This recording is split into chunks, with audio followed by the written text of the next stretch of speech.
নমস্কার, বিপুল দে জয়মা ইউটিউব চ্যানেলের নূতন আর একটি ভিডিওতে সকলকে স্বাগত। আমরা যে কাউকে যে কোনো দিন জিজ্ঞেস করলে ইংরেজি ক্যালেন্ডারের ডেট বলে দিতে পারবে, কিন্তু বাংলা ক্যালেন্ডারের ডেট বলাটা খুবই মুশকিল, কেউ চর্চাতেই রাখে না। কিন্তু আজকে বাংলা ক্যালেন্ডারে এমন একটা দিন যে দিনটা সকলেই মনে রাখে। আজকে 25শে বৈশাখ, আর 25শে বৈশাখ মানেই আমাদের বাংলার তথা বাঙালির প্রাণে এক দোলা জাগানো দিন। আমরা প্রথমেই বলে দেব আমরা কিভাবে যাচ্ছি আর কোথায় যাচ্ছি। আপনারা ইতিমধ্যে বুঝেই গেছেন। আমরা আজকে যাব জোড়াসাঁকো ঠাকুর বাড়িতে। আপনারা যে কোনো জায়গা থেকে মেট্রোতে করে এই যে দেখলেন গিরিশ পার্ক নামবেন। গিরিশ পার্কের সামনে এরকম অটো দাঁড়িয়ে থাকে 25শে বৈশাখ এবং 22শে শ্রাবণ। এছাড়া এখান থেকে হাঁটা পথে 4 থেকে 5 মিনিট হেঁটে গেলেই এই যে সামনের দিক আপনারা তোরণ দেখতে পাবেন। চলুন আমরা ধীরে ধীরে আপনাদের সম্পূর্ণ দেখিয়ে দেবো যাতে বুঝতে না অসুবিধা হয়। এই যে আমরা এই দূরে যে দেখছেন ওখান থেকেই হেঁটে এলাম। হেঁটে এসে এই 2 মিনিট হেঁটে এলেই ডান দিকেই আপনারা গিরিশ পার্কের 1 নম্বর গেট থেকে বেরোলে ডান দিকেই আপনারা একদম রাস্তার উপরে এই তোরণ দেখতে পাবেন, যেখানে লেখা রয়েছে জোড়াসাঁকো ঠাকুর বাড়ি। এবং এই ঠাকুর বাড়ির এই তোরণে বিভিন্ন কারুকার্য সম্বলিত, সবই টেরাকোটার আদলে। চলুন এখান থেকে সোজা এগিয়ে এলেই আপনারা ঠাকুরবাড়ির পিছন দিকে আসবেন, যেখানে রবীন্দ্র মঞ্চ। এখানে সারা বছরই কিছু সাংস্কৃতিক অনুষ্ঠান হয়, আজও তার ব্যতিক্রম নয়। আমরা এখান থেকে আরেকটু এগিয়ে গিয়ে একদম যে মূল দরজা বা মূল গেট সেখান থেকেই যাব। এখানেও আরেকটি তোরণ করা রয়েছে জোড়াসাঁকো ঠাকুর বাড়ি। এটাই মূল দরজা বা মূল গেট বলতে পারেন। এই দুটো দিন 22শে শ্রাবণ এবং 25শে বৈশাখ এই রাস্তার দুদিকে প্রচুর ছোট ছোট দোকানিরা তাদের সমস্ত জিনিসপত্র নিয়ে বসেন। চলুন আমরা প্রথমেই যাকে দেখাবো, ঠাকুর বাড়িতে ঢুকেই দেখা পেলাম জ্যান্ত ঠাকুর। হ্যাঁ, রবি ঠাকুরের মতো দেখতে অবিকল এই ভদ্রলোক। বহু জায়গায় দেখা যায়, বহু চর্চিত, আমরাও তার দেখা পেলাম, তাই আপনাদেরও দেখিয়ে দিলাম। প্রথমেই দেখে মনটা ভরে গেল যে সত্যি আজকের দিনে তারই মতো দেখতে একজন মানুষকে দেখতে পাওয়াও সত্যি আনন্দের। আর আপনারা যারা অন্যদিন আসবেন, এটা একটা মিউজিয়াম হয়েছে, তো এখানে টিকিটের ব্যবস্থা রয়েছে। এখানে এই ঢুকলেই গেটের ডান দিকে এই টিকিট কাউন্টার। শুধু বলে রাখি 22শে শ্রাবণ এবং 25শে বৈশাখ এই 2 দিন সম্পূর্ণ বিনামূল্যে এবং সমস্ত জায়গায় আপনারা ঘুরতে পারবেন। আর বিভিন্ন অনুষ্ঠান তো সারাদিন চলতেই থাকে। আর অন্যদিন এলে আপনাকে টিকিট কেটে ভিতরে প্রবেশ করতে হবে। এখানে প্রোগ্রাম চলছে, এক ঝলক সেটাই শুনবেন।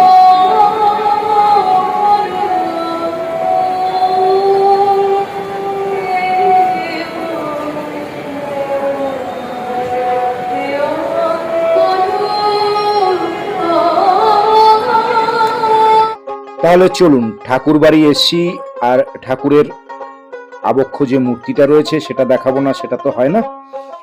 সকলেই আসছেন, তাদের শ্রদ্ধার্ঘ্য নিবেদন করছেন, তাই আজ মালায় মালায় ভরে গেছে। এই দুটো দিন সত্যি শ্রদ্ধার সকলের কাছেই। এরপরে সামনের দিক থেকে দেখুন কত গুণীজন তারা সমস্ত অনুষ্ঠান দেখছেন। চলুন এরপরে আপনাদের অন্দর মহলে নিয়ে যাই। এটি ঠাকুরবাড়ির দুর্গা দালান। যদিও শেষের দিকে এই পরিবার ব্রহ্ম সমাজের খুব কাছাকাছি আসেন, তখন থেকেই পুজো বন্ধ, কিন্তু ঠাকুর দালানটি এখনো রয়ে গেছে। এখানে বিভিন্ন উৎসব বা অনুষ্ঠান হয়। চলুন এরপরে আপনাদের আরো ভিতরে নিয়ে যাব, যেটা জন্যে থাম্বনেলে লিখেছি অন্দরমহল। এবার অন্দরমহলে কি কি রয়েছে, ঠাকুর কোথায় খেতেন, কোথায় থাকতেন, কোথায় শুতেন, তার জন্মই বা কোথায় হয়েছিল, এই বাড়ির সম্পূর্ণটা দেখাবো। প্রথমেই ঢুকে দেখুন ঠাকুর এই ঘরে খেতেন, সেটি অবিকল সেরকমই রাখার চেষ্টা করা হয়েছে। দেখুন সেই পুরনো আসবাব, সেই পুরনো বাসন সবই রাখা রয়েছে। এখানে এলে আপনারা এটা অবশ্যই দেখতে পাবেন আর দেখবেন। তারপরে আজকে যদিও সাজিয়ে গুছিয়ে রাখা হয়েছে, অন্যদিন এলেও পাবেন। চলুন এরপরে আমরা আরো এগিয়ে যাই, এগিয়ে আপনাদের দেখাই এই ঘরেই ঠাকুর শয়ন করতেন বা ঘুমাতেন। সেই বিছনা আজ সুন্দরভাবে পরিপাটি করে সাজিয়ে গুছিয়ে রাখা হয়েছে। কিন্তু একটা জিনিস দেখে আমার খুব খারাপ লাগলো, কিছু মানুষ এখানে জুতো পরে ঢুকে যাচ্ছেন, এটা আমাদের মননে লাগে। আর এই ঘরেও ঠাকুর অনেকটা সময় কাটাতেন, এই বাড়িতে যখন থাকতেন এখানেই লেখালেখি করতেন। আর এই বাড়ির সামনেই ঠাকুর যখন অসুস্থ হয়েছিলেন তখন এখানেই অপারেশন হয়েছিল, তারই একটি রেপ্লিকা করা রয়েছে, সেটিও একবার দেখুন। ঠাকুর এখানেই তাকে অপারেশন করা হয়েছিল, এই বারান্দাতেই। এরপরে ঠাকুরের নিজের আঁকা কিছু ছবি রয়েছে, যদিও এখানে ভিডিওগ্রাফি করা সম্পূর্ণ বারণ, তাও অনুমতি সাপেক্ষ যেটুকু দেখাতে পারলাম। এরপরে যেটা দেখাবো আপনি অবাক হবেন।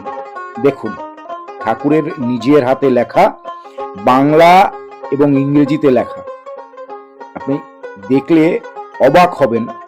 সত্যি আমি তো দেখে অবাক হয়েছি, আমি অবশ্যই এর আগেও একবার দেখেছি, যেন ছবির মতো লেখা। আর একটা জিনিস এবার দেখাই, এটি নোবেল পুরস্কার ঠাকুর যে পেয়েছিলেন তারই সেই মেডেল, তারই অনুকরণে দুটো রেপ্লিকা রাখা রয়েছে। এটি কিন্তু একটা লজ্জা, কারণ এই নোবেল আর আমাদের কাছে নেই, এটি চুরি হয়ে গেছে। যাই হোক, এই রাজনীতির কচকচানিতে না গিয়ে ঠাকুর যেখানে জন্মেছিলেন সেই ঘরের দিকে পা বাড়াই আপনাদের নিয়ে। এই যে কাচের জায়গাটা দেখছেন, এরই পিছনে একটি ঘর রয়েছে, এটি ঠাকুরের জন্ম নিয়েছিলেন এই ঘরে। আর প্রচুর মানুষ আজকে এসছেন, সকলেই তার মতো করে শ্রদ্ধা জানাচ্ছেন।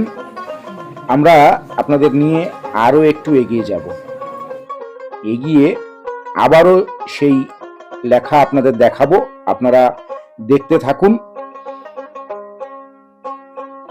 আর যদি পছন্দ হয় তাহলে একটি লাইক, আর চ্যানেলে নতুন হলে চ্যানেলটিকে সাবস্ক্রাইব করে অবশ্যই আশীর্বাদ করবেন।